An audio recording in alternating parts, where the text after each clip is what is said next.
Men going hot and cold. Yes. That's what we're talking about. Why is he so warm 1 minute and cold the next? Why? Well, I was going to make a joke about thermoregulation, but I thought that's probably not the place to do so.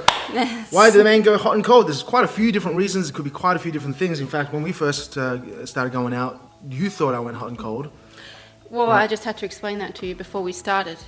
Because you're not hot and cold anymore, not even in the slightest. Really? Okay, fair enough. Yeah, 100%. Okay. You haven't been in years. Okay. And there so is what a was that- reason for that. What was I like before? So this then brings us to one of the reasons why men go hot and cold. One of the reasons why could be because of the circumstances that he is in. For example, a man is under a lot of stress. If he is under a lot of stress, or if he has important problems to solve, an important mission to fulfill, then what's going to happen is when he's with you, genuinely with you, he's going to probably be all in on that. He's going to be filled with more oxytocin, and he's going to be in the relationship realm of life. But then, like I experienced with you, if he's got problems to solve, he will suddenly Disappear. seem to switch.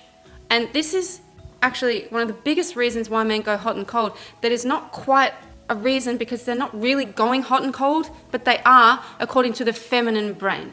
So what happens is, as a female person, you likely have, sorry if you're a male watching this, but as a female person, you're most likely going to be primarily a feminine at your core. So you are more comfortable in relating, in connecting. You are highly sensitive, so you can relate to this person 1 minute and relate to them the next, resonate with them, respond to your screaming child in one moment, and then speak to your girlfriend who's upset on the phone as well. So you always have to be attuned to the relationships. Exactly. Like you're always checking in, you're always zooming into relationships and what people is are going on. feeling. You want to connect, and that's great. That's how us women operate. Of course, that doesn't mean we can't be masculine. So we are sensitive. We like to be in the realm of relationships. However, a masculine man who 100%. has to be a man, who has shit to do, Yep. he is not going to let himself be all in on the relationship 100% of the time. It doesn't make sense. It doesn't make him productive. It doesn't make him successful. It doesn't make him feel like a man. So Problems don't get solved either. exactly. So I think men and women specialize in certain things for the benefit of the whole society, of the whole of survival. humankind. Yes. So we specialize in different things, and a lot of the times men got things to do. And so they suddenly switch. And this is what Yeah. would happen when we met. And we would be having, a wonderful afternoon together. We'd be really close and just so happy. And then suddenly it's like Gotta go work. your whole face changes, your whole energy changes, and it's boom, boom, boom, boom, robotic. And your face is, there's no smile. It's all just boom, boom, stress. And I would be like, he hates me. I did something wrong, But it's not. It's just that he's a man. So that's the first reason. Now, arguably, that's a positive reason. That doesn't mean that's always the reason that Behind men them go going hot and cold. Absolutely not. There are a multitude of other reasons. I've got 9 in it's actually one of my top most trafficked articles on the feminine woman, because the problem is that common. What are the other possible reasons a man can go cold? Why men go cold? And this is also why you have to be attuned, so you know the differences. If you don't know the differences, it could be anything, and it doesn't really help you. You need to be so attuned to know who he is when he's with you, who he is when he's not with you, that you can be sure, oh, okay, he's just on his masculine mission, or he's actually just stringing you along, and you're just falling in love with the fantasy. How would a woman be attuned, though, when, for example, I used to ask you what the hell's going on, and you literally had no words for it? It took me years to figure it out. Years to figure it out. What did you figure out? What did you figure out? Well, I think maybe a few years down the track, eventually you said, I don't remember what you said. Sorry. No. Okay, so... No, but you explained that you got shit to do, you can't be there. You just can't do that. And it hurt me like hell to hear it, but it's okay because I understand now. As the great Gandhi said, love is trash, bitches need cash. That means you got to be worthy of the woman in front of you. That's what you're trying to say. Well, not just that, but man, as a man, you have to go solve problems. Yeah. Who's going to respect a man who doesn't solve problems? No one. Who's going to respect a man who's not going to, be a great gatherer of resources? No one. So in that way, you've also got to watch your feminine bias of trying to pull him back into relationships. And although that's where you feel the most comfortable and the most safe, you've got to respect that that's not where he feels like a man. So. Yeah, your job is to be attuned and to know that, okay, he's just going out to do his masculine mission, or he's actually not interested in you. They're different things, and your job is to go, okay, where is he at? I got to test. That's why I put such an emphasis on testing. It's so important, because the difference may be small, but you may notice it if you're attuned enough. Whereas if you just assume, or if you're not that attuned to where he's at, then you go straight to stress. These little details pass you by, and you might end up in much more trouble than you think. Exactly. There's so many other reasons, though. Should we get into more of the other Sure. reasons? So that's a good reason. That's him being a man. And sometimes just by changing your perception, just understanding the male psyche, the male mind. I mean, if he didn't solve the problems, who's going to solve problems? I just realised the ladies probably have a question like, how did you start off hot and cold and then turn not hot and cold? I didn't change. I don't feel like I changed. Or maybe my understanding changed. Exactly. Yeah. Exactly. I don't think I changed. Yeah. You know, if I were to go out and get some work done, I'm still going out to get some work done. Yeah. Sure, I may not disappear for months at a time, not that I did before, but because I will be more considerate of me married to a woman who may need to know what my whereabouts and how I'm doing, and Yeah, and after we had children, so I understood you more. You were a lot more. Yeah. I understood you more. I understood what you needed, because that's not what I need.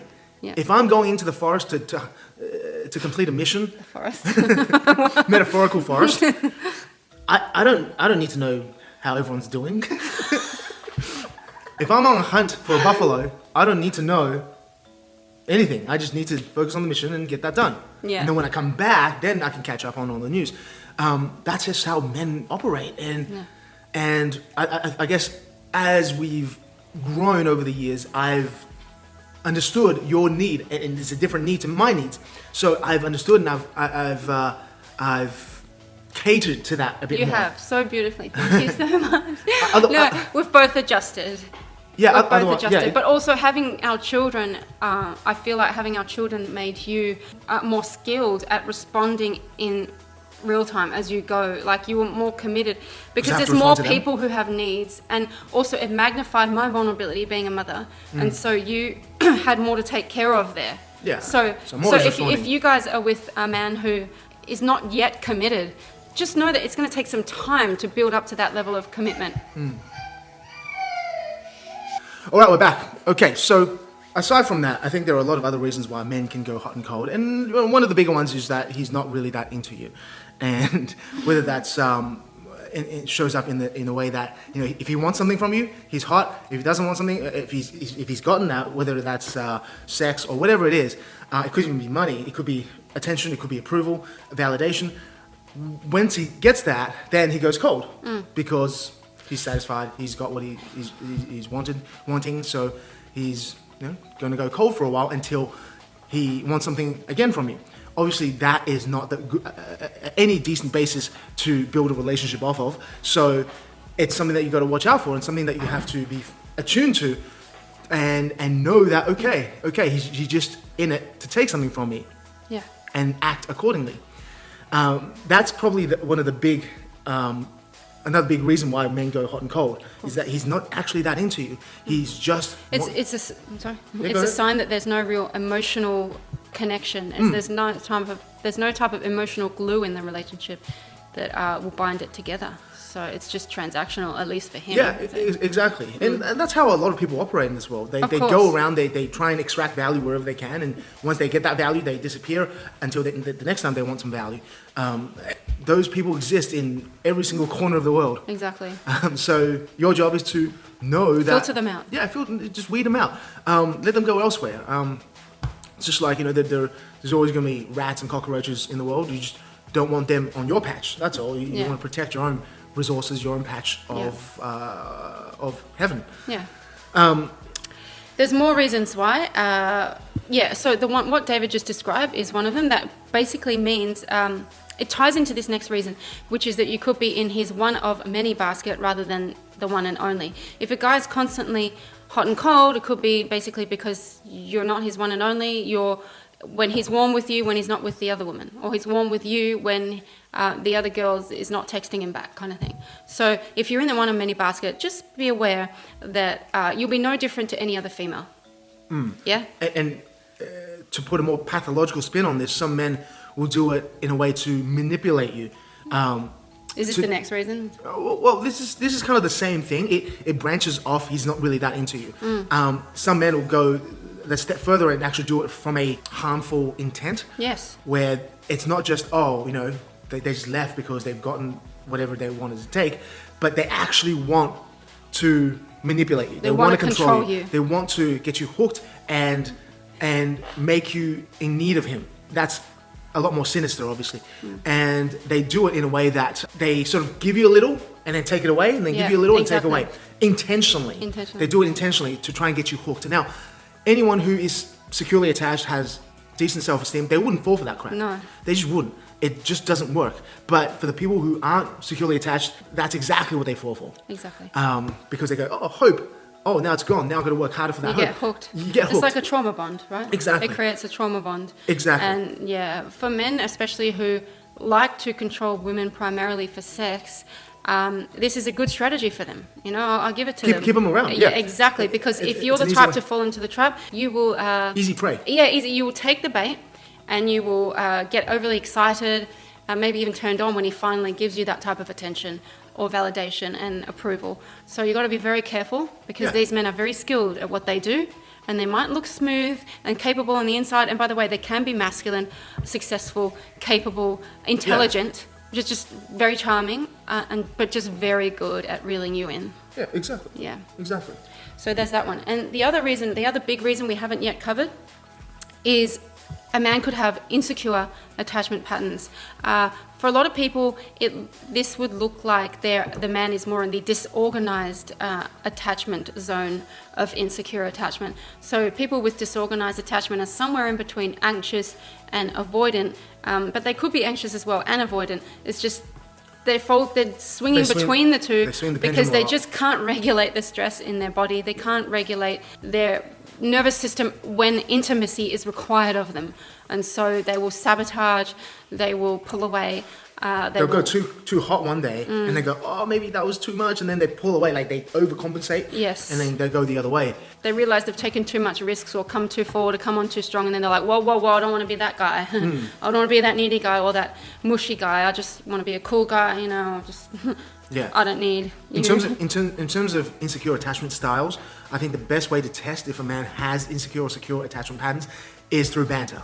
Yes. Is through creating moments of spontaneity through playfulness. Exactly. I think there's no better tool to actually figure out their attachment styles because it takes them out of their normal modus operandi. Like if they tend to go to anxiety or the people who manipulation. Whatever. There are men who are securely attached and great manipulators. They will banter really well. The men who are insecurely attached, they won't banter very well. No. And they tend to not be very good manipulators. They're actually just very inept at relating. They're very bad at forming those relational bonds. Okay. So there is a difference. Oh, okay. It doesn't mean one's better than the other. In fact, the man who's securely attached but has sinister motives, that's way worse. That's way worse. Yeah. For you as a woman. So, you got to be attuned. You got to know these different frameworks. You have to understand how they show up and do it so well that you go, okay, you can see through people. That's ultimately the goal because there's so many traps you can fall into. And your job as a woman primarily is to weed the bad men out. Yep. Most important. What do you think about the concept that some guys are taking bad dating advice online that makes them hot and cold? So they have no actual direction of their own. And so they go, so one moment they might try to, they're more like naturally, so they're more natural. And then they're like, oh, what do I do again? And then they go and look up some red pill or blue pill, whatever. Pink pill, whatever pill it is, and the person's just really bad at giving dating advice, and they advise them to lean back because leaning back is in all the dating advice realms, male or female. So I think for anyone, for a man who's securely attached, has a deep sense of secure attachment patterns, relating will come very naturally. Yeah, it will come natural, and they would not want to let that go. Yeah, like you only go deeper. You don't come back. Exactly. There's no sense of that. Like, why do you want to just pull back for the sake of what? That being said, there are men out there who just want to use women. They just want to go around and get what they want, and they can be very successful at it. Partially because they present the right image that make women go, oh, yeah, that seems like the perfect package. They smooth talk and sweet talk, and they say the right things. And Don't fall for it. Women don't test enough. Yes, they women, don't. Women don't test It's enough. because we get too much in this ideal. If a charming man shows up, I get it. and it's so hard to disengage from the fantasy. That's right. And yeah, That's right. So it's your job to test. It's your job to say, is this real or is this just a fantasy? There are plenty of smooth talkers out there. There are plenty of men who've scammed millions of dollars from women. That's crazy. So your job is to test. Your job is to know where he's at, who he is when he's not prepared, when he doesn't have a script to go off, when he hasn't got those masks on, when he's spontaneous. You got to test for those moments and see who he is, and not be so attached to your own fantasies. so securely attached men can be suave, manipulative. I think, just the feeling I get, I think it's easier for securely attached men to be better smooth talkers and manipulators. Oh my God. Okay, Yeah. that's an interesting distinction because Because you're insecure- saying that the anxious men who will go hot and cold or They can't control their insecurely own attached stress. are bad manipulators. Yeah. So that means that the manipulative men are actually securely attached. I think so. Really? I think insecurely attached men, as manipulators, they are too stressed out in their own minds to do the right thing, to do the smart thing. They'll mess it up. They'll screw it up. Yeah. Whereas to really deceive at a greater scale, I think you need to be very much in control of your own actions and understand how that affects others. Okay, so they can be securely attached, but can they be also psychopathic? Yeah, So if you're a psychopath, you won't be securely attached. You're not. You can't be. that's a different framework, isn't it? It's Yeah. Um, Am I bringing too much into it? We can too many yeah, ideas into it. yeah. Psychopath is a completely different topic. Yeah. So, Yeah, well, let's not confuse it too much. Murky the waters. but to manipulate, I would say a large portion of the whole population of the earth. That's true. That's some true. extent. Yeah, you don't have to be. We a manipulate psychopath. our kids. Influence. It's true. In the way that we want them to.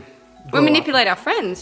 Some people. That's right. Yeah. So some people do it to a greater extent than others. Yeah. So yeah, I think being securely attached, you have greater tools to be a greater manipulator. Yeah. Doesn't mean that people will be. I think a lot of people have good intentions. I think it's only a small portion of the world that have sinister intentions. Most people are generally good. Yeah.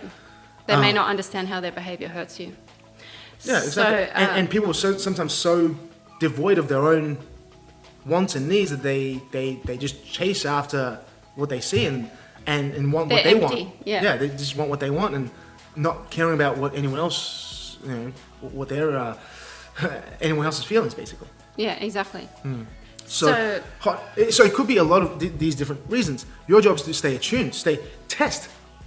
In fact, I was writing a few notes down on just putting together a workshop on just testing, how to test men in multiple ways. I think there are 5 different stages or sets of tests, and you got to keep testing to see, okay, is this real or is this just a fantasy that I'm playing in my own mind, and I'm projecting all these feelings, and he's not really there. He's just playing a role. He's just playing an image. It's like a hologram. Yeah. Yeah.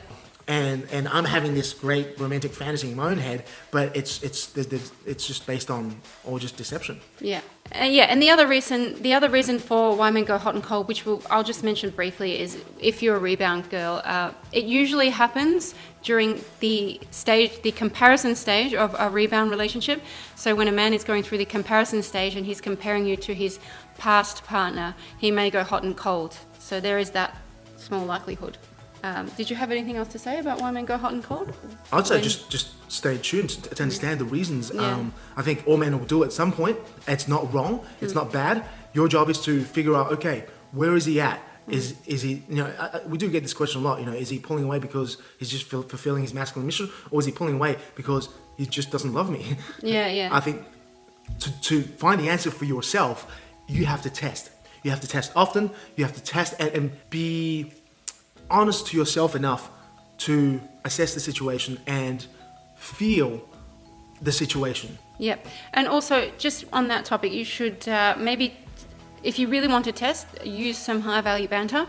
You can take David's free class on that. Go to highvaluebanter.com to get a whole free class and some free text examples, banter examples you can use to bring that spontaneity to the table and test how real the connection actually is.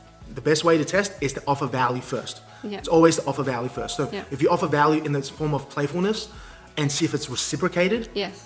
I think that is where you start Yeah. with your testing. Yeah. And then you can go deeper and feel, be attuned to where he's at and feel how much he's giving back.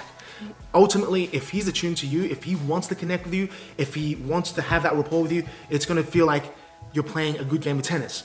He's hitting the ball back. But if he's not doing that, you're attuned and he's not doing that, then that's telling you something. If a man's not even spending the energy and the time and the effort to just bounce back, then what is there? Nothing. There's nothing left. There's nothing. That's the minimum they can actually bring to the table. Yeah, exactly.